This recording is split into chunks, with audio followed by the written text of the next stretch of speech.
his Devils will be featured with Bill McCaffrey, a young man that had a career-high 29 in the last meeting between these two teams. We talked about the Hurley-Leitner part of this team, but certainly Billy McCaffrey has been a trump card player for the Devils. Krzyzewski, obviously, in the midst of another typical Duke type of year, 16-4, 5-2 in conference play in his 11th year with the Blue Devils. Georgia Tech will be featured with Matt Geiger, a young man that is slowly becoming what Bobby Crimmins would like in the middle at 7 feet. Any points that he can get from him certainly would be helpful. Bobby Crimmins now in his 10th season, 12-5. More importantly, 4-2 in the ACC with a team that is obviously beginning to mature. Our officials tonight, Steve Gordon, Dicky Paparo, and Frank Scagliotta. Kenny Anderson controls it for Georgia Tech. Last time they played, Bobby Hurley stayed between him and the basket, didn't allow him to get any kind of penetration. Nice look. Leitner brings it down for the Blue Devils. Excellent pass by John Barry, the son of Rick Barry, who's one of the greatest passers I ever seen play the game. Leitner a bit strong. Bobby Hurley comes up with it. They're trying to get on Hurley already. Everywhere he goes, they try to rattle the little guy. Grant Hill with the dump down to Leitner, and the two-man game to Hurley. Out of bounds to Georgia Tech. Last game I had, Duke, where they lost to North Carolina State, Hurley hit 6 3-point shots. Obviously coming over that weekend with the Carolina victory for Georgia Tech, this team is more confident than it was on January 9th. A turnover by Georgia Tech. Duke will get it back. Tim, Kenny told me before the game, Bobby Crimmins right now is happy with the way they're getting a lot of balance, and Kenny said that I'm distributing the ball a little bit more because I have a lot more confidence now in my teammates. Earlier this year, he was scoring 40, 42, even had a 50-point game. Well, when you lose players like Brian Oliver and Dennis Scott, it takes some time. And inside, Grant Hill gets the first deuce of the game, 2-0 Blue Devils. Excellent look by Bobby Hurley, a breakdown defensively, lack of communication by Georgia Tech.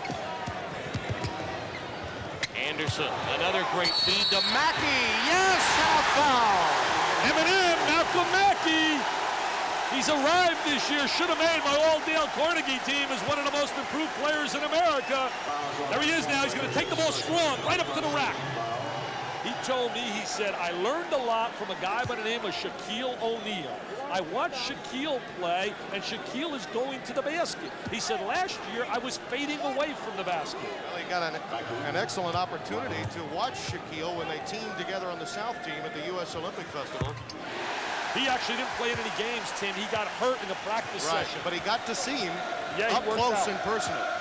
He's played against Shaquille. He's played against a lot of big people in the past, so he said, I'm not intimidated anymore. It's one thing watching Shaq on television, quite another to be right there with him, alongside him. He's the most intimidating big man in college basketball for many a year. McCaffrey off the dribble.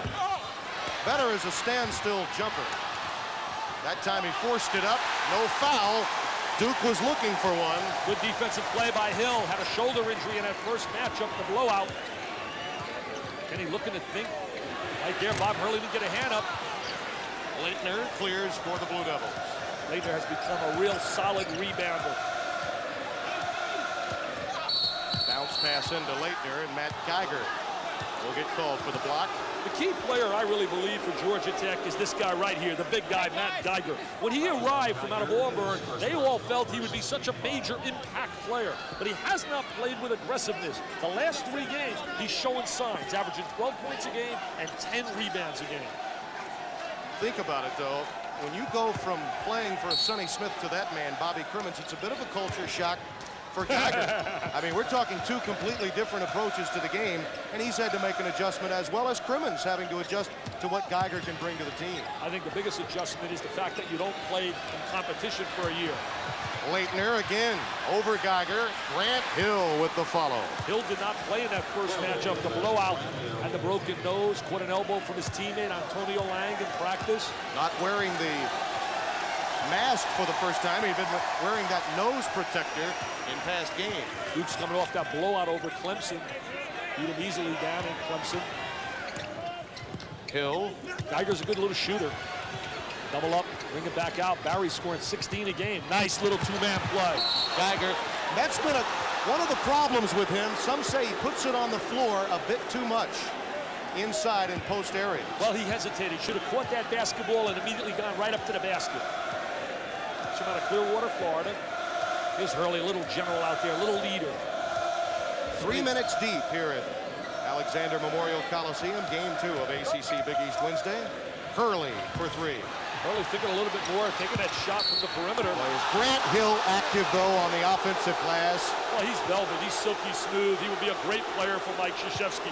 Right now, he's a good player. He's a little bit passive. He has to learn to be a little bit more aggressive as well, insert himself.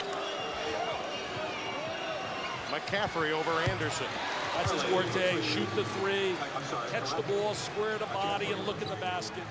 Came out of Allentown, Pennsylvania, as a big-time scorer. Duke by 4. See, tendency to stand around a little bit when Kenny has the rock in his hands and he starts putting it to the deck. Everybody else becomes the Kodak man. They say, let's take his picture. Anderson solos. Yes, and a foul. He set him up perfectly, utilizing the screen. Great look, that superb quickness that he had at Archbishop Malloy, where he's heralded as one of the best ever in New York City. Defense a little bit slow, rotating over. See, right now he's going to use that screen. And there he is. That's all he needed, that little step. He set Hurley up with the big screen. We should make mention, you saw at halftime, the story on Kenny Anderson relative to his exit to the NBA that appears to be forthcoming. Because of that public attention towards Anderson leaving, Bobby Crimmins has already come up with a fine commitment in Travis Best. Travis Best's team is undefeated down at Springfield, Mass, averaging about 27 a game. One of the premier point guards in the nation. Kenny is gone. I said it 3 weeks ago, and I feel that Billy Owens is gone. I think both guys will be part of the NBA draft. That time a foul against Barry. Got caught holding that time. Yeah, you're right. You did say it about 3 weeks ago. And another thing to consider with Kenny Anderson and Travis Best is also a left-hander. They're getting used to left-handed point guards here in Atlanta. So far, it's Duke by only 1 early on. Factor, Michigan State really has to have some pride as we see a little one-on-one move. Watching Kenny Anderson now, a little one-on-one against Hurley. Hurley stays right up on him. He makes him shoot the jumper over the top. Excellent shot by Anderson, but excellent defense by Hurley. Talking about Michigan State, one of the major disappointments in America against Indiana. They must beat Ohio State to get back in the race. John Barry shot a bit too strong, and you'll recall it was Georgia Tech that beat Michigan State in the round of 16 a year ago on that controversial Anderson three-pointer that sent the game into overtime, as you see Hill come back and connect for Duke. He has become a big-time producer, offensively as well as defensively. Well, they got to go to Geiger. Geiger right now mismatch with Kubek size-wise. Yeah, Greg Kubek, number 22 for Duke, down inside. Anderson. Kubek comes down with it. He's had some big moments lately for Duke coming off the bench. Got a tremendous performance against Carolina, as this guy did as well. And that's a foul against Mackey, and it should be a 3-shotter because he was beyond the 3-point line. Thomas Hill, to me, is one of the premier 6-men in basketball. When we talk about my old Dennis Eckersley's great 6-men, guys that give you instant relief, the best in the nation is Ron Urey at Arkansas, but this guy certainly is one of them. I was teasing Tarkanian about this game with Arkansas. Say, hey, we should be the underdog. I said, you can't be an underdog against an NBA team with what you have. Hill at the line, he'll shoot 3.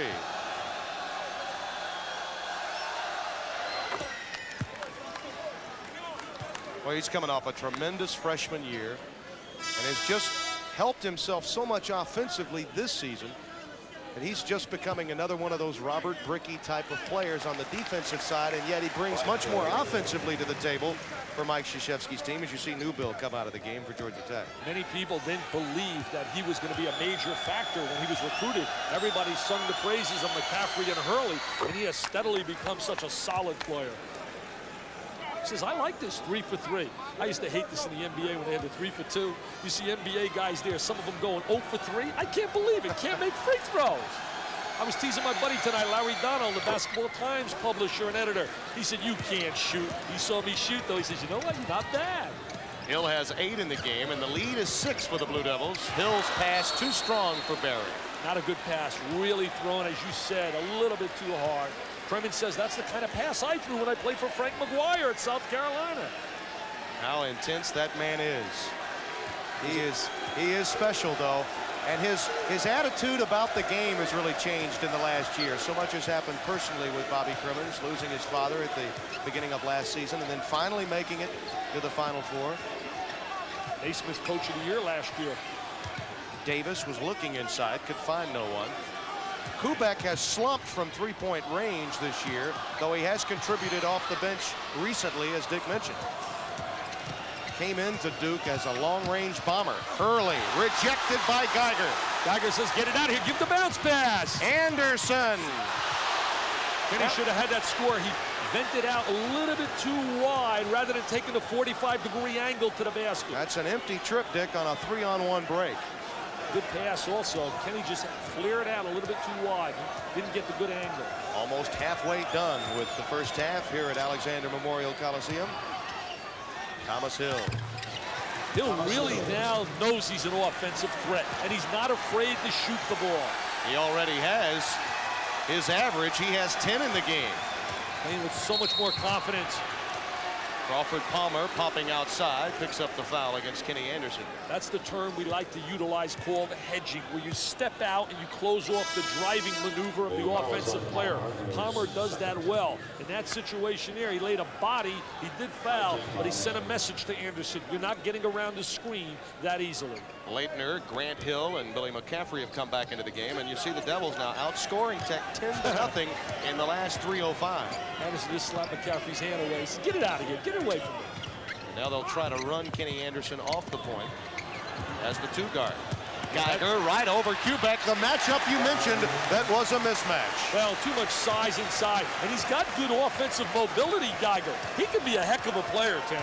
Yeah, well, he had some great moments at Auburn. I mean, he handled Shinsis when Shinsis was playing well at Florida, and of course they were rivals in high school. Grant Hill gets the roll. Grant Hill with good post position inside, sealed the defensive player off well with his body. Look at Geiger, throw it up to him. That's a push. He got caught with the push. Kubek had established position that time. Well, they were a little hesitant in throwing the ball. If they threw it a little bit earlier, he would have gotten away with it. See, they should have flipped it up sooner. Now throw it up. Now he finally does push off. A little slow, recognizing he had the guy fronting him. He had the great size, no weak side help. He had that left wing out there, and Dicky Paparo finally caught him. 27-19. McCaffrey left free. Now he'll drive the baseline. Duke laying those screens. One of the dangerous guys on the floor is the screener, when he steps back from laying the initial screen. With Georgia Tech struggling offensively, you wonder now how Anderson might react. Could he begin to solo a bit too much, as has been the problem in many of Georgia Tech's losses? Barry gets a steal. Give it up to Kenny. Give it up. He'll give it to Geiger. Wipe it off. It's a charge. And Kubek, how many times have we seen him in that position? Geiger really showed something there. He showed his agility for a 7-footer, his mobility. He gets called for the charge. But how many times do you see a big fella run the court? Here he is right now, the trail man. I thought Barry should have given a bounce pass up to Anderson. And there it is. There's no doubt. Excellent call. Frank Scagliotta with the call. Now watch Kubek. He's squared. Feet are planted.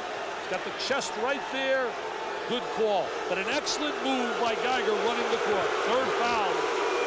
And that will play a major role the rest of the way. Should have given the ball up, though, a little bit earlier to Kenny Anderson.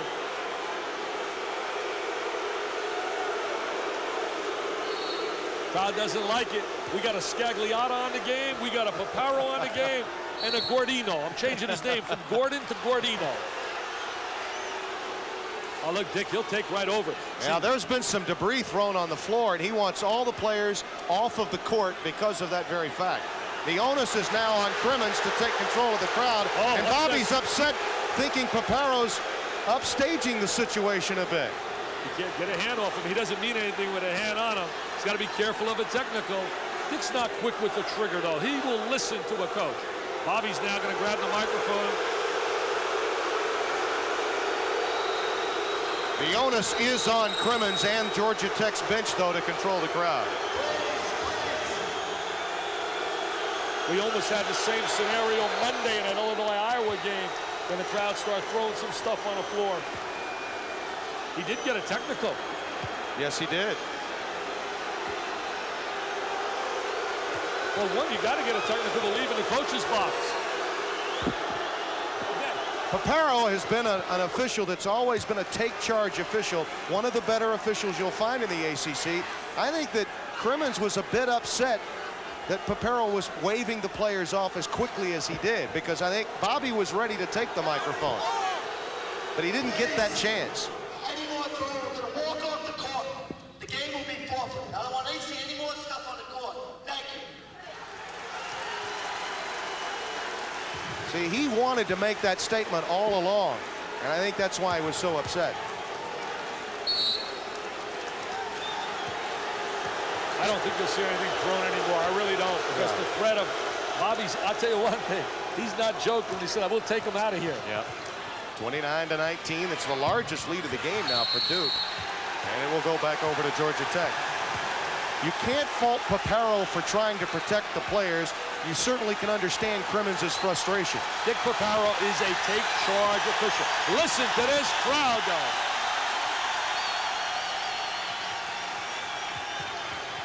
Georgia Tech gets a hoop, especially by this guy. The crowd will erupt. Newbill is stripped by Leitner. Nice work by those hands that were waving by Christian Leitner. There's a steal by Newbill. Get it out to Anderson. Nice pass inside. Mackey is fouled by Leitner. Excellent look by Anderson with the drop bounce pass to Mackey down in the box. He misses his friends, though. Scott and Oliver. Lethal Weapons 3. But watch Anderson right now. He's got Leitner playing him. He knows he's got great quickness on Leitner. Dumps it inside. Mackey takes it up. Leitner rotates back. Puts him across the back. Mackey out of Chattanooga, Tennessee. He's got impressive numbers, averaging 17 points a game, 10 rebounds a game. Antonio Lang coming back in. Greg Kubek sitting down. You like to see a kid like Kubek play well in his senior year, a young man that many thought would really develop offensively. Just hasn't happened for him, but now he's giving a major contribution to this Blue Devil team. He's a good role player. You know, listening to this crowd explode, that's the one beauty of the ACC. I love their environments, Timmy. They're so exciting when they play on the college campuses throughout the ACC. It's an 8-point lead for Duke. The crowd is waiting for more offense. America, there he is now. He's going to take the ball strong, right up to the rack. He told me, he said, I learned a lot from a guy by the name of Shaquille Malloy, who is heralded as one of the best ever in New York City. Defense a little bit slow, rotating over. See, right now he's going to use that screen. And there he is. That's all he needed, that little step. He set Hurley up with the... Watch the strength right here. Keeps the ball alive. The big fella is active. He takes it up, averaging double figures and scoring. Now he converts it. He gets the roll. And now he does a little disco. He's a little last year. Watch right now when he catches the rock. He's going to take it directly to the basket. Brian Hill to sit down. He drives the lane. There's the deflection. I didn't see a foul. See, they should have flipped it up sooner. Now throw it up. Now he finally does push off. A little slow recognizing he had fella run the court. Here he is right now, the trail man. I thought Barry should have given a bounce pass up to Anderson. And there it is. There's no doubt. Excellent call. Frank Scagliato with the call. Now watch Kubek. He's squared. Feet are planted. He's got the check. Well, watch Anderson right now. He's got Leitner playing him. He knows he's got great quickness on Leitner. Dumps it inside. Mackey takes it up. Leitner rotates back. Puts him across. McCaffrey's ahead of the pack. A little hesitant taking it up to the goal. Goes a little quicker. He's got himself a layup. See, he hesitates right there. And the defense gets back. He's an excellent free throw shooter. Drawing so many people to him. Anderson throws the ball inside. There's the deflection. Now we're going to see a little walk-in violation. Watch him drill us through the defense. I mean, he drives it right through. Barry can't believe it. And there's the head fake. Uh-oh. You left something on the floor, Grant. You left something on the floor. He's such a solid contributor. Palmer's going to come from the weak side. Watch him right there. There's the little push. He tries to get away. I said, I can't say hello to your mom. There he is, one-on-one. Little change of direction, goes around the back. Too much quickness right there for Bobby, so he goes right by him. Now, I'm not allowed to say hello to his mom, Joan. Am I, Joan Anderson? Am I allowed to say hello to her? Oh, will he be a wealthy man, though? But, you know, in the NBA, you can always figure 4 or 5 big guys will go before any guard in the draft. I'd rather see him stay in college, but that's a decision he certainly has to make for the best interest of his family. 32-27, a 5-point lead for the Blue Devils. Georgia Tech hanging in there, though shooting poorly. McCaffrey comes back with a deuce. Again, just inside 3-point range. That's that little weave they run, a little two-man game, a little weave. If you step out and jump switch on that, you take that play away. Oh, what a scene for Anderson. Nice. Dishes out to Barry for 3. Just off the back iron. He says, come on, John, put it down. Give me an assist. Anderson gets caught. Well, he's all over Antonio Lang. He wanted to get that foul. Well, he had to get that foul. He knows it was a mismatch, and that Lang would have taken that right to the goal and jammed it. You know what Bobby Cremins' greatest asset is? You were talking about what a special guy he is. His greatest asset is that he's people-oriented. He has great people skills, and he really knows how to relate to people, all kinds of people, whether they're rich, whether they're poor, whether they're black, whether they're white. He does a great job relating to people. One of the things that I've noticed, Dick, just in the years that I've known him, as you see Hill coming into the game, is that in past years when you talk to Bobby about his team, even that great 85 and 86 team that he had, he always was a doomsayer, and it always appeared that he was waiting for some dark shadow to come over his club during the course of a year. Now I think he is a lot more optimistic about his team and about life in general. That's one of the noticeable changes in Bobby Cremins. Hill doesn't get the roll. Swing the ball. Anderson for 3. Well, he tried to bank it in. No, he didn't try to bank that in. Yeah, well, no, he didn't mean to, but that's almost what happened. I've seen a lot of those fall this year. That was Brick City, USA. That reminded me of your jumper watching you shoot one. Little passive on a defensive end. Trying to pack it in. Give it a moment, that perimeter shot. Lob inside to Antonio Lang. He's in trouble, and Barry comes away with it. See, they packed it in down inside. Nice move by Barry. That ball will go back to Georgia Tech. He had to knock the ball off Thomas Hill. Hill's woofing at him a little bit, but that was a good play by Barry. Well, he knew if he stood up, it's an automatic walk-in violation. Cremins is such a fighter, such a scrapper from out of New York City. The Bronx went down to South Carolina. It's part of that New York connection. They're going to battle inside. Barry pops the ball loose. Now he's laying on a deck. And here he is now. He knows he can't get up. Oh, there should have been a foul right there. Should have been a foul. Yeah, Hill got him with an elbow.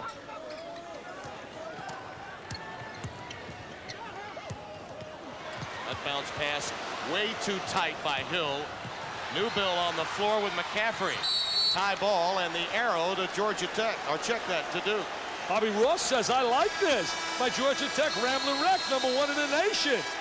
Well, look at this man from St. Anthony's and Archbishop Malloy. They've been down there before, and they'll have a few more matchups before their careers are done.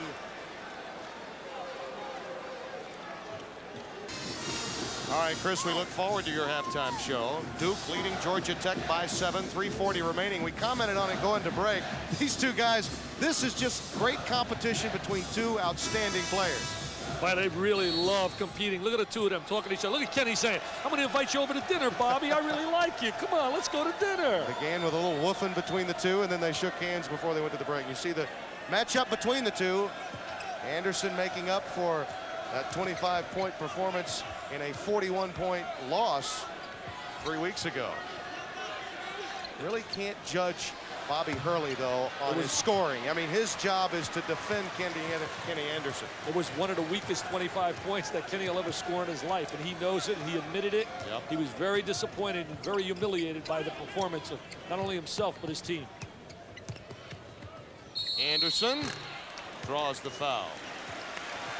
Bobby Hurley with those hands raised. Brian Mahoney, the assistant at St. John's, had the great line on Hurley. He said he looks like an altar boy, but he will take care of you defensively. He is tough. Well, he's a tough competitor. He's going to make my all crybaby team, though. I told him that already. I said that in a positive way. You just like to whine and cry. A la Bill Lampier. A.C. Earl's going to make my team from out of Iowa. I'm looking for 3 other guys for my all crybaby team. So if you find them, let me know, Brando. I'll tell you one thing. Kenny Anderson in the NBA is going to be an outstanding point guard. He told me tonight the player he really favors the most, who he really likes in the NBA, you'll never guess.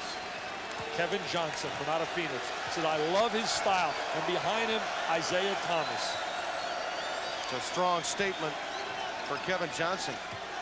But boy, did he ever develop as an NBA player. As good as he was in California, not a lot of people knew about him until he made it to the Suns. 34-29, 2:40 remaining until halftime. They've really done a good job keeping the ball away from Leitner. Got to dump it inside to him. He was wide open. They missed Leitner. He's sitting down in that box inside. Get it into him. Over Mackey, right on cue from Coach Vitale. He was sitting in good post position. He's got the great rotation, the excellent touch when he catches the ball inside. 36-29. Leitner's also done a great job keeping the ball away from Mackey. And Hill gets the job done defensively, covering Brian Hill. Bobby knows that one got away. A lot of empty trips in this game for Georgia Tech, Dick. It's amazing, though, that they're only down 7 when you consider their poor shooting tonight. Certainly John Barry's not doing the job, and Malcolm Mackey not getting free for any baskets underneath. And a reason for that has really been the excellent half-court defense by Duke.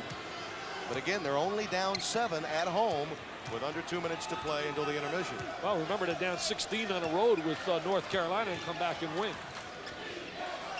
Kubek sets a pick for McCaffrey, and he drives. Barry steals it. See, here's where Anderson excels. He's got to get the ball. Hill.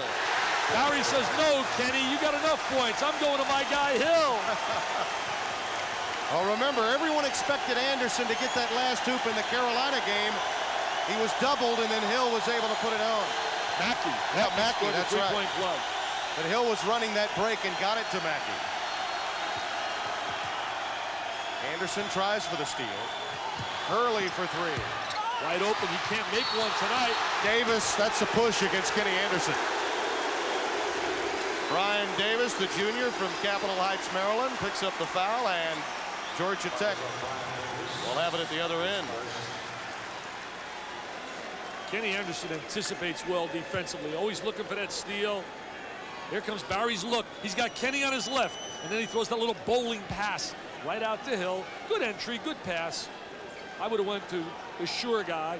I'll tell you one thing. Somebody tried to tell me tonight, they said his dad never passed. I said, are you crazy? His dad was one of the greatest passers of all time.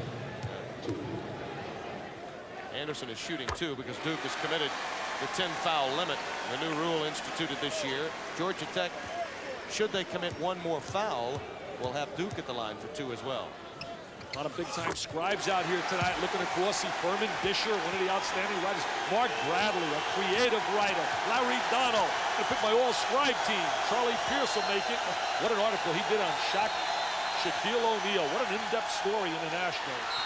Anderson trying to come away with a steal, gets the tie ball, the arrow to the Engineers. They were down 7 and they've made their run. It is down to 3, and right now they can get it to 1 or tie.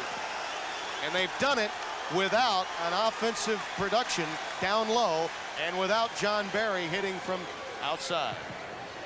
They're trying to get more balance offensively than rely just on Kenny. Mackey way too strong. That pretty much personifies the problem Mackey's been having inside. Kubek is loose for 3. Well, does he have a sweet shot? You have to wonder how the young man could be shooting 36% from 3-point range. I think it's confidence. I really do. I think you come in, you don't play a whole lot of minutes, and you have a tendency to really rush your shot. You don't really concentrate like a guy that's playing 30 minutes a night. The lead is 6 for Duke. Shot clock is off. That's See the game Kubek? clock you see in the lower right-hand portion of your screen, and Anderson will solo. He utilized that screen so well. He sees Kubek popping out. He reverses dribble and shoots the little jumper. Hill loses it with 1 tick remaining. Bobby Crimmins ready to sprint out. Look at him. He's wants to run out of here. Now he'll diagram the play off the inbound span. Bobby's great asset, too, is motivating. He's an excellent motivator. Barry. Oh, well, yeah, you don't think that's going. A left-hand hook from three-quarter court. I can't believe that's what Bobby asked for, a left-handed hook. From three-quarter court. We're at halftime. Chris Fowler is coming right up. Georgia Tech and Duke. It's a 4-point lead for the Blue Devils.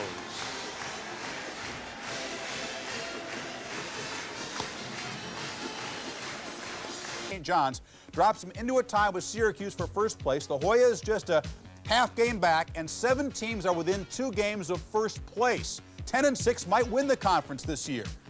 Connecticut and Boston College, the 2 teams that are really out of the scramble at this point. UConn has lost 6 straight games in the conference.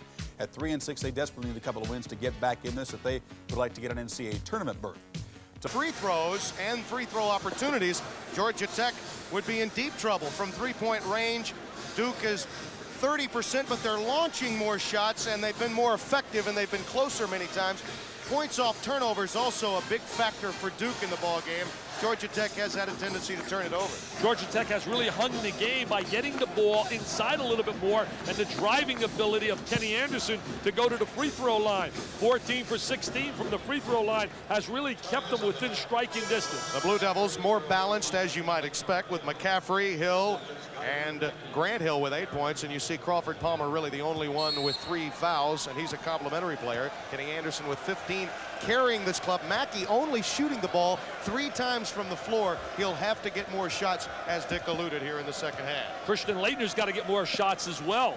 Look at that, a shutout in bench scoring. Well, that's to be expected. Duke goes to the bench a lot more than Georgia Tech does. Leitner with a jump stop. Oh, scored a basket, scored a basket. Definitely in the cylinder, and on the way down, Matt Geiger batting that one away. 4 points now for Leitner. Anytime you have a direct shot like that across the rim, you usually come up with the goaltending call. Anderson posts up Hurley and uses his size and his ability to get it up. That's where he is superb, when he can back you down and take you into the 3-second lane. And again, some debris on the floor. Let me clarify why the technical was called, according to Dick Paparo on Bobby Crimmins' team. He told me that he warned Bobby Crimmins and walked over and nothing was done about throwing the debris on the floor. And then the second time, he just had enough and had to bang him with the technical. And again, just judging from our perspective, you never know. The coach may not have known what was being said. At the moment that Paparo took the players off of the floor, he was ready to go to the microphone, and I think Bobby became incensed over that. But Paparo had every right to take control as he did. Leitner follows. That's the easiest basket Leitner will get all night long from the weak side. 70% of the rebounds will come to the weak side. If you shoot from the left, anticipate, expect it on the right, you young people out there. 43-37, a 6-point lead for the Blue Devils. Both clubs do a great job getting over the top of screens. Mackey pops it back outside. Mackey drawing a lot more attention now, so you'll have a lot more inside-outside action. Anderson, too strong. Forced shot by Kenny right there. Oh, and he took it right away from Grant Hill. I love the way he goes between his legs. Look at that. Little showbiz, get the mustard out. Barry, swatted away by Antonio Lang. Oh, nice spin. Drop the bounce pass now. To McCaffrey. That's a foul against Brian Hill. Look out, he could get a tee. Scagliotta giving him a long look. Bobby Hurley made a tremendous 360 spin to get into the 2-on-1 transition. He's got the ball in transition now. He shovels the little bowling pass. That looks like all ball to me. You see this reaction. Now, this is a judgment call by Frank Scagliotta. He had every right to tee him up, but he decided not to. Oh, no way should he be called a tee there, because he would have compounded a mistake. He definitely made an error on the call, anticipated the contact. I didn't see contact, did you? No. But the fact is, when you react that way and you woof and you talk back, you can pick up a technical foul. Oh, definitely. but a good official like Scagliotta used his intelligence there. Waves it off in the lane too soon.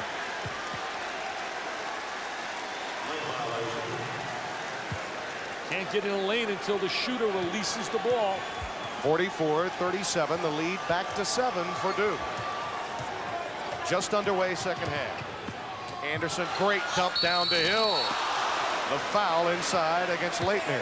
That's got to be so frustrating to Kenny Anderson. He breaks the defense down, he creates the opportunity, and they can't get the score. Dick, you made the comment earlier that they're more effective when this man doesn't have to score as often. Well, see how he drew 2 men to him? He was a 3D man right there. He drove, he drew the defense to him, and then he dished it off. That third D, though, the delivery didn't occur. And that's the scary thing for Georgia Tech the rest of the way. They've got to get some help offensively for Kenny.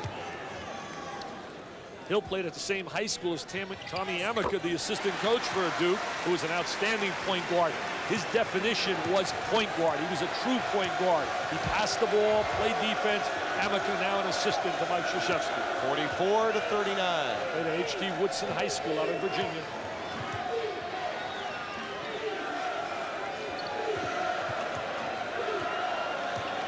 Lang will set up a screen for McCaffrey.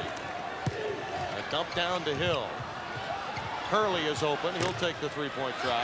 Mackey clears for Georgia Tech. Hurley really forcing on his shot, not getting that comfortable follow-through. Look at him right now. Look at the intensity on defense of Hurley. Head to head. He says, come on, Anderson, try to beat me. And what, are you kidding? Anderson blew right by him on a change of direction. Leitner gets a 4th foul. Now that is a major factor the rest of the way. He had 2 at halftime. He now has 2 quickies to open the second half.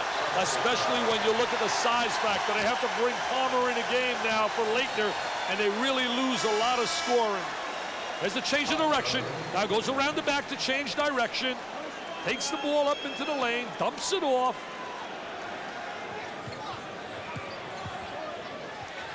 Kenny Anderson. Everywhere the ball is, Mr. Anderson is there. And Mr. Leitner has now become an assistant coach. He's saddled with 4 fouls, and the crowd senses a run.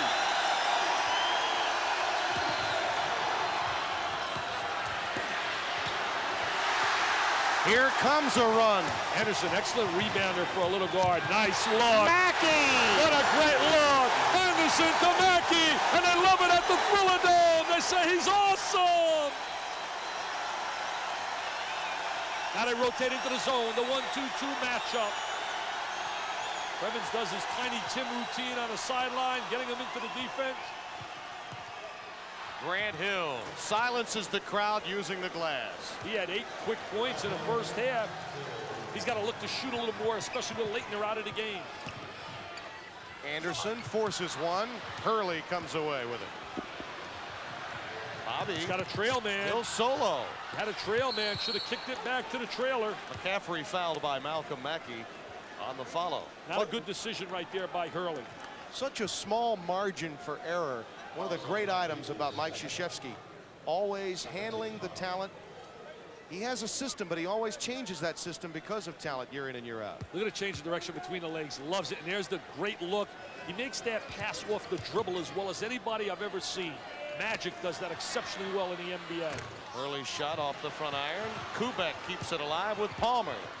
Palmer with a nice move inside against Geiger. He muscled that baby right up and in. Very physical power move to the goal. So Duke answers the Georgia Tech run with 4 unanswered points and leads by 5. Geiger far from the hoop with Kubek on him. And he'll take the baseline, Jay. Nice little sweet jump shot by Geiger. Had a chance to speak to John Barry's mom at halftime. I spoke to Mr. Geiger's mom at halftime. Some proud mothers out here. Hurley driving the baseline, throws up a rainbow, and Anderson comes away with it. Great vision. Anderson always looking up. He says, I'm going for 3 here. Mackey on the glass, fouled by Crawford Palmer. That's his 4th.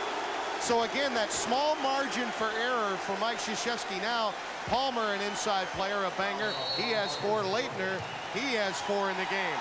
Duke will be a small club the rest of the way. Georgia Tech's fans love it. They're down by 3.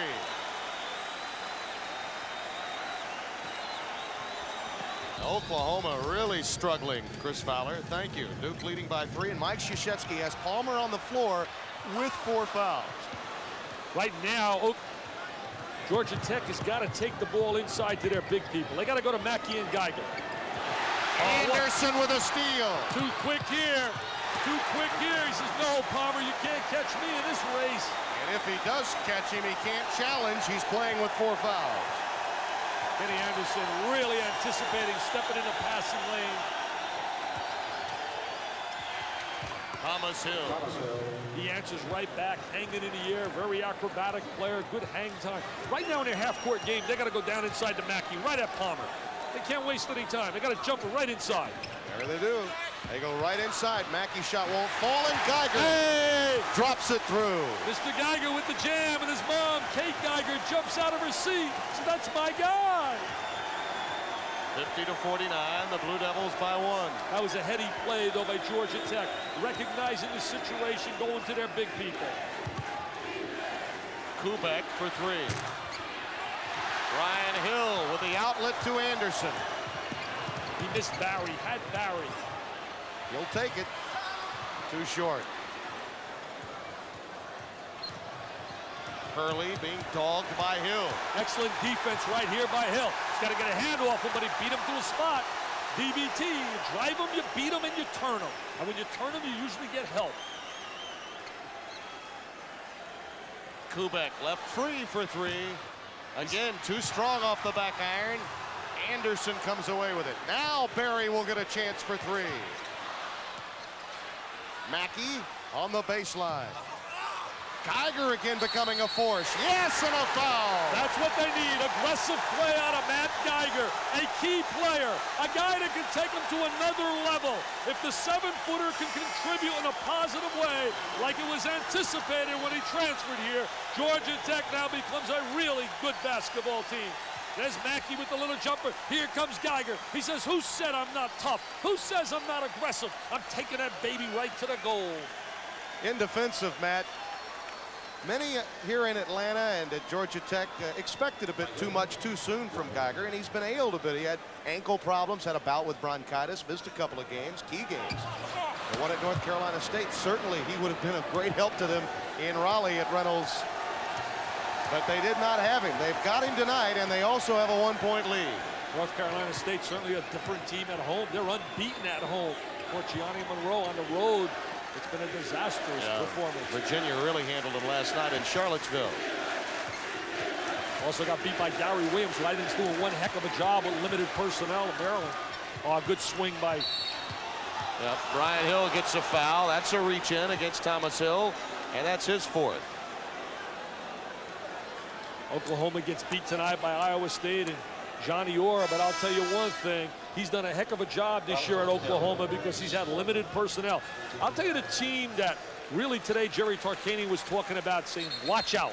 And he said watch out for Georgetown. They played a long stretch without Alonzo Mourning, giving their young people a chance to grow and play without him. And now that they have him back with Mutombo, he said you don't get any shots inside against him at all. You have to be totally on a perimeter, and I agree with him. I still think their backcourt is too inexperienced, though. Geiger has come out of the game for Tech, and that time they needed him because Davis was all alone in the paint. Good move by Brian Davis without the basketball. Excellent bounce pass. 52-51. Hill fouled by Davis. In many respects, Hill was very smart. As he went up for the jumper, he leaned back the other way to help draw that personal. He came out of junior college. He went to Chowan Junior College, the same school that produced Nate McMillan. As we look at the foul trouble here, the 2 big guys with 4 each. Look at Georgia Tech. We have 4 on Hill, 3 on Geiger. Hill went, as I said earlier, to W.T. Woodson High School out of Virginia. Then he went to junior college. He's a good role player, tough, hard-nosed player. He was also a pretty good running back in high school. He looks like a running back. Yeah. Got some offers to play football. You're going to love, absolutely love Travis Best when he plays for Georgia Tech, and James Forrest. Put this down. James Forrest will be a big star on a collegiate level. He's a Larry Johnson kind of body to him. That's somebody. Oh, wow. Is he a dominant player? I saw him at the Nike camp. Ryan DeMalik has come back into the game. We're tied at 52.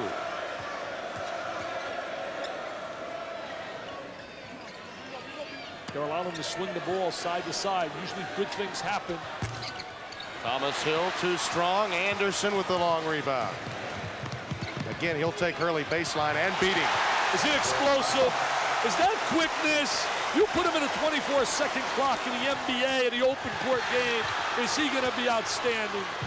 He has 23. It's on the floor, and Thomas Hill gets the deuce. Thomas Hill with that good body control, kisses it off the glass. Georgia Tech likes to run the ball up the sideline. Grant Hill knocked that one away originally. Last touch by Bobby Hurley, and the Yellow Jackets will hold on to it with Barry to trigger in the inbounds pass. Grant Hill's one of those versatile players. He's got great versatility. He can guard people on a perimeter. He can also guard people on a baseline. Now they're asking him to guard the big guy, Mackey. Kenny's putting on a show now. It's the Kenny Anderson hour. It's KA time, baby. He has 25, equaling his mark at Cameron Indoor Stadium 3 weeks ago. But this is a good 25. The one at Cameron Indoor Stadium was a bad 25. Look out. Uh-oh. Oh, yes! Oh, I can't believe it. I can't believe it. I'm going to do a little dance. Oh, that's awesome. He's a 3S man. He's super. He's sensational. He's superb.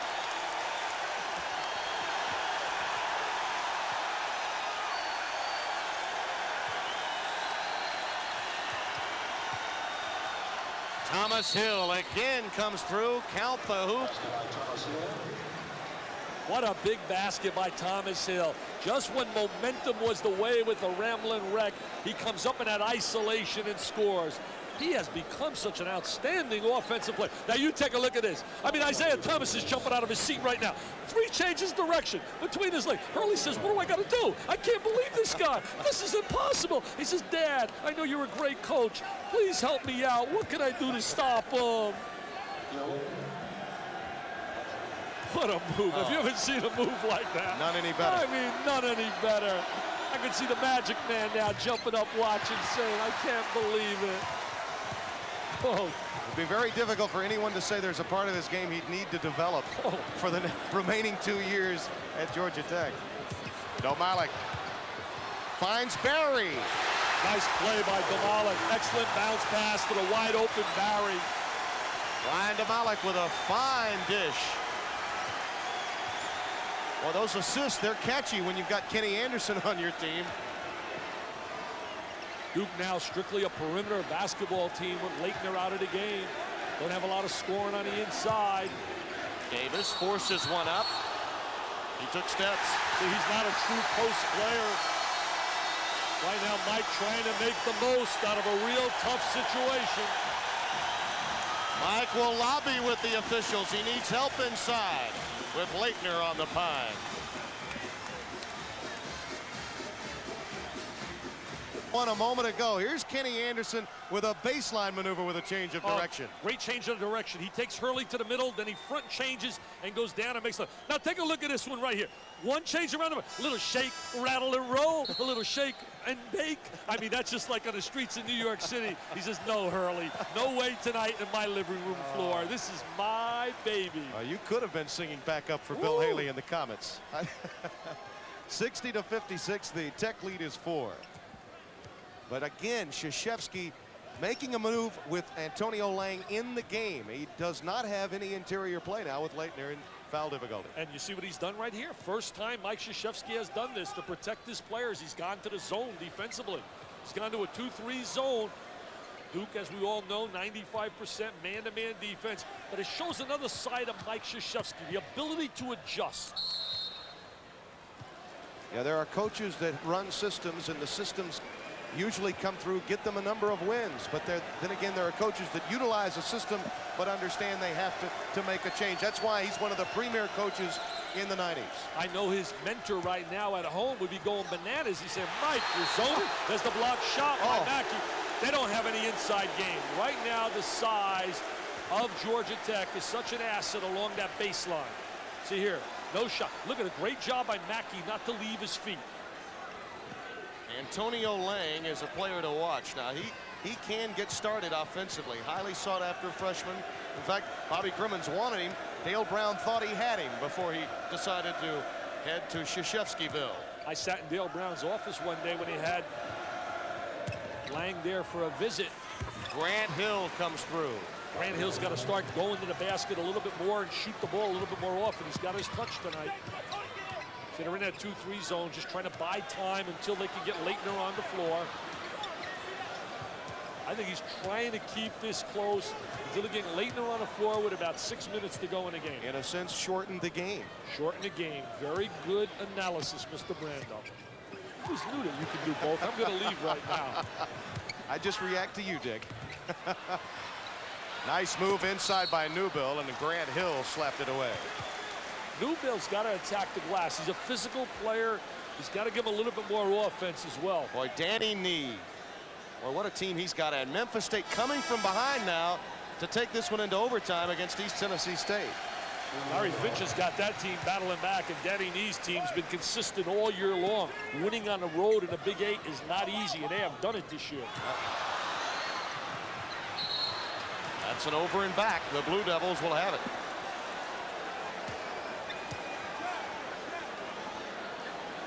Just getting the ball inbounds, so difficult. Particularly when you play against a Duke team and you see Leitner again. He's the first one off the bench to applaud his team defense. Right now looking to go inside and bring the ball out. There it is. McCaffrey. Excellent maneuver. Bring the ball inside just as a potential threat and then kick it out to your shooter, and that's what they did to McCaffrey. Well, Bobby Crimmins saw the adjustment. He's seen his run come to a close. He'll call a timeout and counteract Coach K when we come back.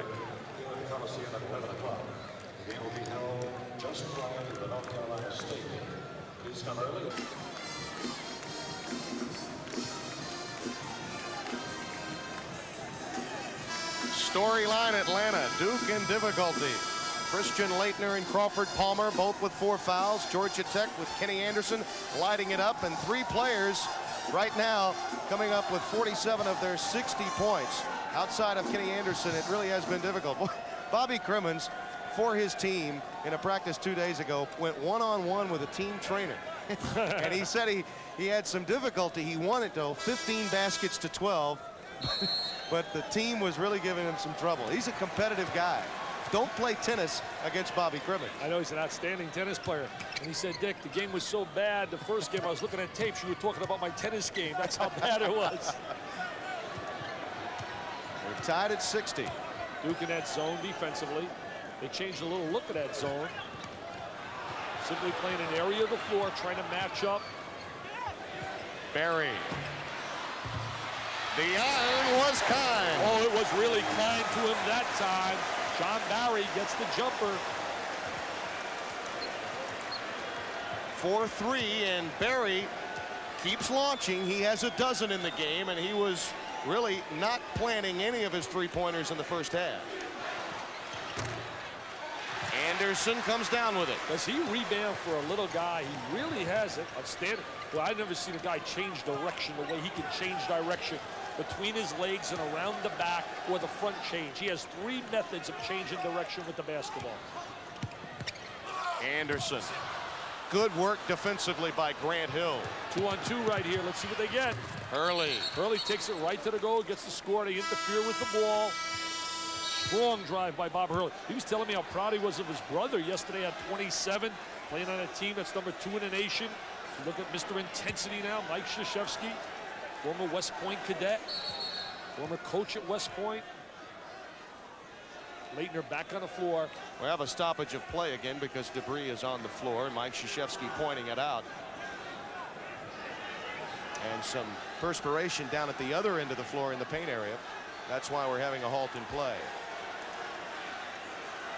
Bobby Crimmins got an outstanding staff as well. He really has some solid coaches on that staff. Guys that have been around, like Kevin Cantwell with him at Appalachian State way back in Boone when he made the NCAAs in '79. Sherman Dillard, Jimmy Hebron, and Bruce Dalrymple. Maybe the best rebounding swing guard in college basketball in the decade of the '80s. Sherman Dillard and also Cantwell do a tremendous job recruiting.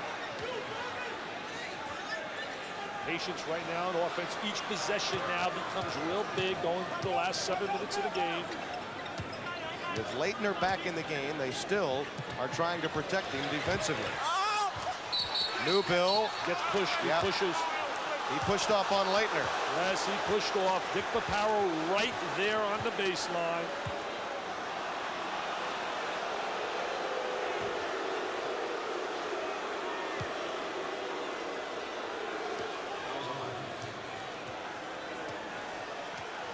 Man-to-man defense now by Georgia Tech.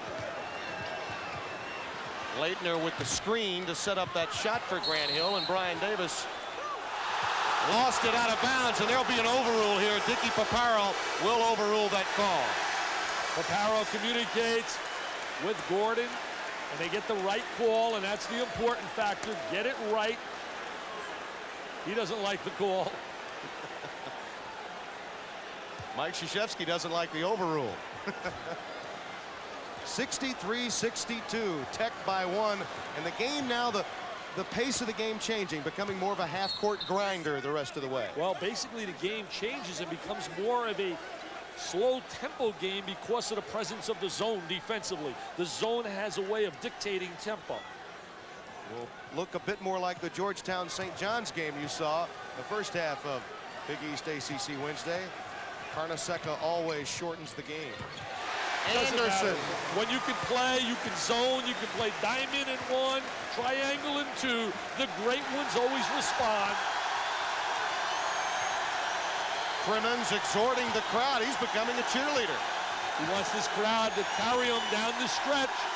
They got 3 games in a row at home right now, so this is a big game. Leitner. Get him the ball with those long arms inside. He's got that feathery touch. He has 10 in the game. 8 of those points in the second half, and he spent much of this half on the bench. Barry. Can't score from that wing. He's getting wide open shots. Mackey was losing his balance. He had to throw it up. And Anderson with the steal. Tremendous steal right there, right in the passing lane. Read that pass all the way. Nice dish. To Hill. Oh, what a difference a year makes. He kicks it out last year, and Dennis Scott's got 3.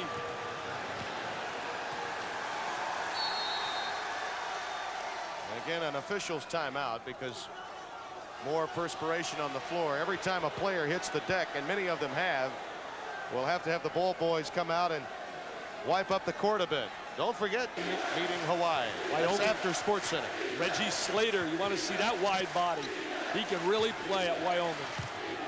Grant Hill over Geiger, followed by Davis. Nice play by Brian Davis. Excellent hands to convert that tip.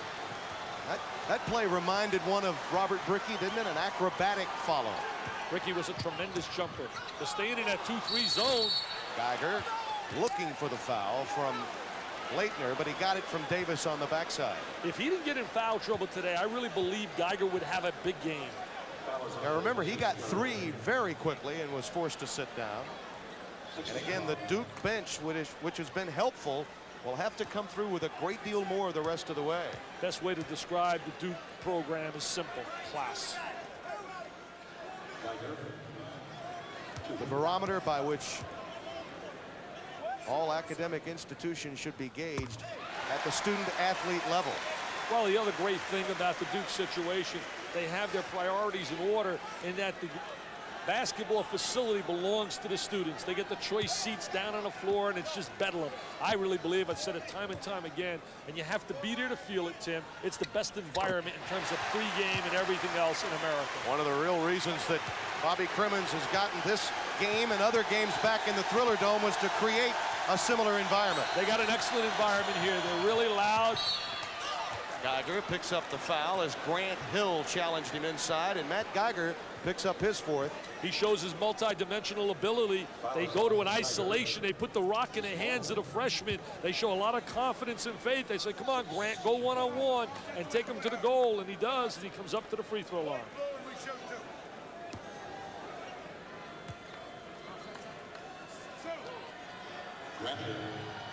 It has been said of Grant Hill, and I think I agree from seeing him tonight, that this is a young man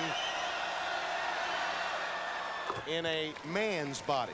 This is not, I mean, he's a very young guy and has plenty of time to develop, Dick, but at 6'7" and 205, he's pretty thick right now. Howard Garfinkel of 5-star camp was the first to really tell me all about him in terms of his skills and his ability. And he just told me, he said the kid is multi-dimensional, and he's without a doubt one of the 5 best high school players in the nation. And then when I had him in a McDonald's game, I could just see that those statements were valid. Barry. Yes, Barry delivers. He delivers a big one. I'll tell you one thing, he's not afraid to keep shooting the rock. And it was all set up because Kenny Anderson broke the press and broke it easily. I like the way Barry plays the game, though, in terms of his intensity. McCaffrey. If he gets wide open, you can count it. Changes speeds really make Anderson so special. The control of the basketball. He's got a great rhythm dribble. The ball becomes part of the anatomy. See, great head fake.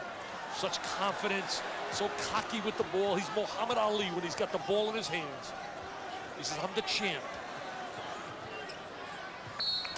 Hill active again defensively, knocking it away from Malcolm Mackey. 17 seconds on the shot clock for Georgia Tech. When we come back, Mike Krzyzewski's club remains tied, even with his big people in foul trouble. Alexander Memorial Coliseum. They have been entertained by Kenny Anderson and company. 70-70, but Mike Krzyzewski doing all he can to eliminate Anderson's one-on-one capability. The students during this era really at Georgia Tech have been treated, as we look at the reset here. And again, the 3 team, times outs, 2 for Tech. The possession arrow with Georgia Tech the rest of the way. Both will be going into the one-on-one on the next foul. But, you know, they've been treated to a great football year, tremendous basketball. Really makes the spot special for the college student. Hill off the pick. Geiger trying to keep it alive. He has really become much more active, hasn't he, Tim? Yeah, he really has. And he can play away from the basket. Not that far away, but away. And the turnover, the end result. Boy, Hill with a great job of hustling. Davis gets Mackey airborne, and it doesn't go. He does draw the foul. You got to credit that to Hill. Brian Hill did a superb job of taking away an easy layup, and now Duke has to go to the free throw line to convert. What a great job of hustle. I mean, this is pure hustle. Look at the desire right here, number 11. And now McCaffrey's got to make the great pass. Mackey rotates back. They're lucky they got in a situation to go even to the free throw line. I realize that I don't have to be a public relations specialist when it comes to basketball, trying to convince you how special this game is. But isn't it amazing that these two teams could play 21 days ago and the spread be 41, and yet here we are 3 weeks later, locked in a 70-70 tie. Could have been 50 if Mike Krzyzewski didn't sub and was inclined to his buddy Bobby Cremins. They have great respect for one another, and that's the other beauty in the league. Coaches really respect each other. But in what other sport? In what other sport can we see this? Great job by Hill defensively, and they come up empty, Duke. See, back in the zone negates a lot of the driving ability of Kenny Anderson. Geiger doesn't get the roll. Mackey follows. That was a tremendous offensive rebound by Mackey. The big horse, the wide body, 6'11", about 265. He's quietly up to 15 in the scoring column. Leitner drives. That's a block against Geiger. That's his 5th. Could be the 5th. He's gone. Nice challenge by Leitner, because remember, he too playing with 4 fouls. Look at East Tennessee State. They got the best little man in all of college basketball, Keith Jennings. He's Mr. Jennings. There's a one-on-one. See, he splits the seam. Anderson should have stepped over just a little quicker.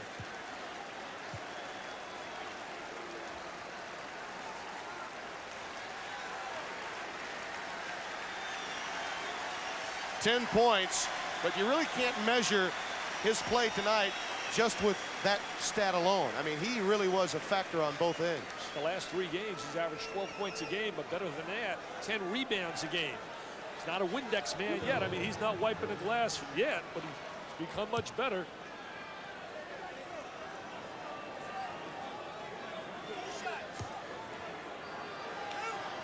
Christian Leitner at the line. I think Christian Leitner's going to have a great chance to make Gene Katie's Pan American team. I know he wants Shaquille O'Neal. You got to tell your buddy Dale Brown to make sure Shaquille O'Neal helps Gene Katie out with that Pan American Games team. I'm going to pick your team for you, Gene. No reason to tell Dale. You got to tell Shaq. I think he's a little more imposing a figure. He will not get the seniors. The agents won't let those guys play. That'll be drafted in the NBA, so he's got to get the great underclassmen. 72-72, 2:36 and counting. Hurley playing head-to-head on Anderson. Now they're back in the man-to-man defensively.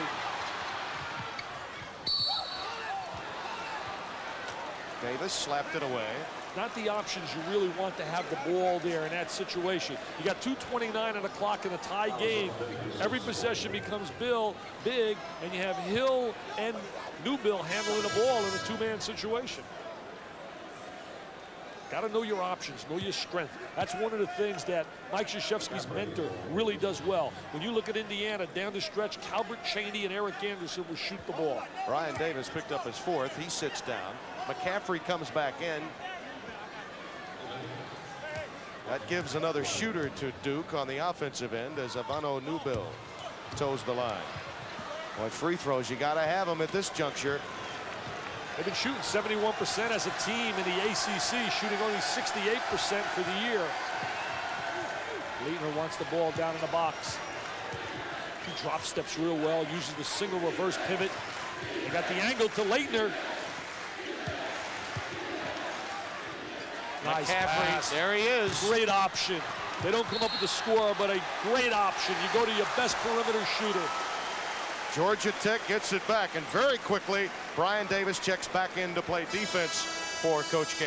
We got a good one right here, Tim. Going down, looks to the last shot. And this is a great ACC game, matching wits between two coaches, adjusting to problems that both teams have endured. Excellent job of adjusting. That's part of coaching, especially down the stretch. Here it is, man-to-man.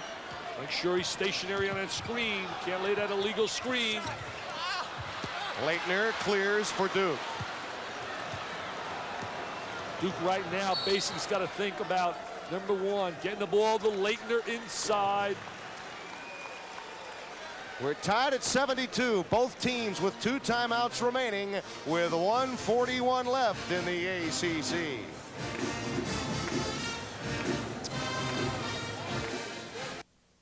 He got those stats. This game is very meaningful in the ACC regular season standings. The winner of this game clearly becomes number 1, but again, a lot yet to be played as we reach the halfway mark in the ACC. The job Virginia is doing with their most recent loss, and Jeff Jones, tremendous job for him. And they are a lethal team, particularly in Charlottesville. Jeff Jones and also Randy Ayers were 2 guys that really weren't the first choices of their athletic directors, proven again sometimes that you have great talent right in front of you. The win by Georgia Tech over North Carolina in Chapel Hill really has tightened things in a regular season, because there was really a threat that North Carolina might get away from everyone. I still think when it's all said and done down the stretch, Carolina will be up there as number 1. But again, remember, I said it, not right. you. But again, remember, the seeding for the ACC tournament is what's important, because in this league, unlike all of the others, it's the ACC tournament champion that hangs a banner in their gym as the ACC champion. And of course, the ACC tournament part of ESPN's championship week in the month of March. Duke spreading the court, going to their high percentage offense. 2 guys high post, setting some screens. Hurley isolated, draws a foul from Kenny Anderson. And that was created off the 2 high screens that they have. Leitner on one side. It's like a 1-4 offensive set. It's the initial step. He's got a smile on his face. I'd smile too if I had his ability.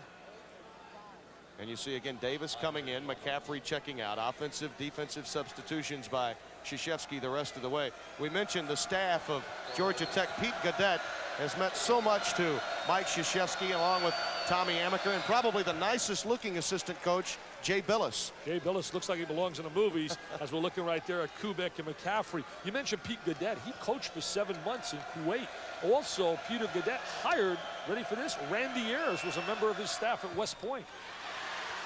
Now here's where Anderson, now it's usually Anderson time. He loves this. Pressure players like Isaiah Thomas, Anderson love it when the game is on the line.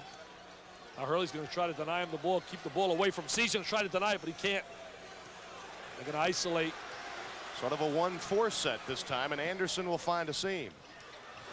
Made a good look, but Newbell doesn't deliver it. But he does. So he gives it right back to Anderson, and Anderson says, hey, it's my time. It's Anderson time. The lead is won with under 1 to play. Timeout, Blue Devils. And remember now, with the situation and the time, Georgia Tech will get the ball back no matter if Duke utilizes the... That they have built could really be stopped a bit mid-season in the ACC if they don't get a win at home against Duke. And let's face it, these guys want to win desperately to pay back Duke for that 41-point loss. I agree with you from this factor as well. Winning at home, especially with a 3-game home trip coming up right now, 3 in 5 days, playing Maryland and North Carolina State, they have a chance really to put themselves in great shape. And this game becomes very important. It's the pride factor. You get beat by 41. You want no moral victory. You don't want to go in the locker room and say, well, we played them close, because that doesn't get you anywhere when you look at your W's and L's at the end of the year. So it is a big game. And it's a big game right now for Georgia Tech, I think more than Duke, because it's on the Georgia Tech floor. Immediately following our game, we'll be joining Dan Patrick and Bob Lee with SportsCenter. The lead in the ACC at stake. Those are the headlines from there. They'll have headlines around Atlanta as well on SportsCenter. Primetime, Deion Sanders now signing a contract, a AAA contract with the Atlanta Braves organization. And of course, Deion playing for the Falcons in the NFL. Right now, talk a little bit about strategy. You're going to see Duke go to a situation. They're going to a double stack down low.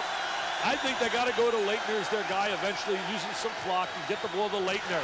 Anderson knocks it away from Hill. The arrow to Georgia Tech. They were going to Grant Hill in the 3-second area. Possession of the basketball so important with the shot clock off. Kenny Anderson with a steal, and he can play keep away the rest of the way. Kenny Anderson has done it all tonight. He has rebounded. He's been a cheerleader. He's been a scorer.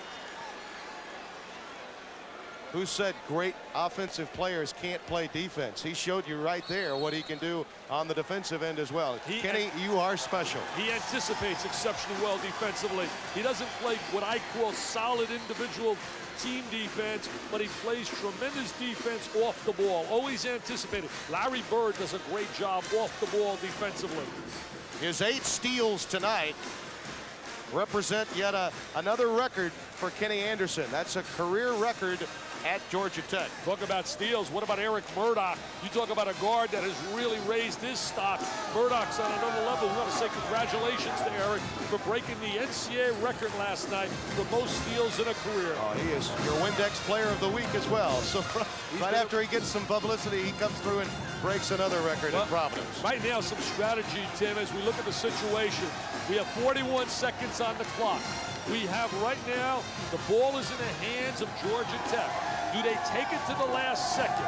I feel they will take the ball down and shoot the ball with about 5 or 6 ticks on the clock, so they have the opportunity for the offensive rebound if they were to miss. And with a guy like Mackey working the glass, they have that chance. Georgia Tech with a 1-point lead. Duke will have to come up with the ball. 41 seconds remaining.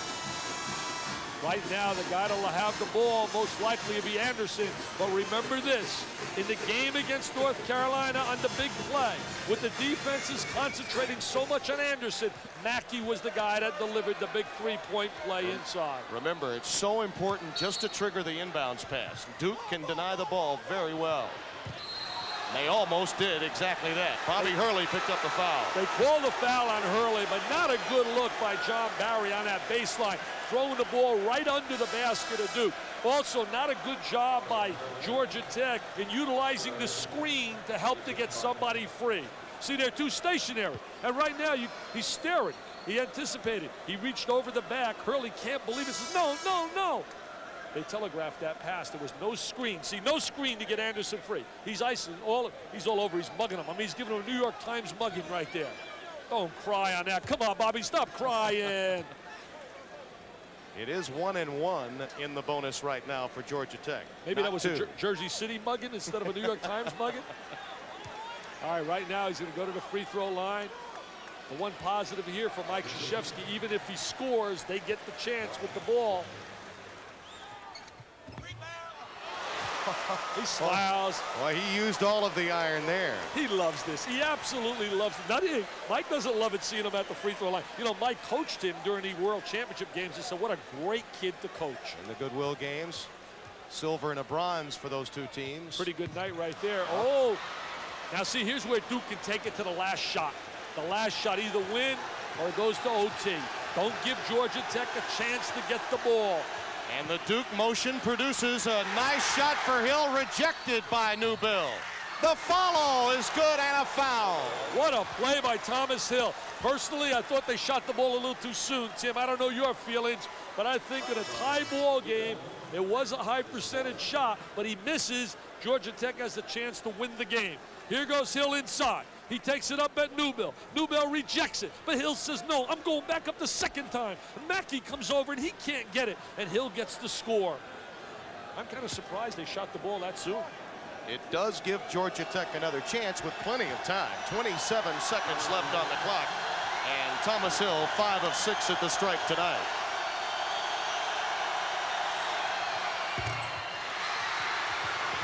Kubek on the deck.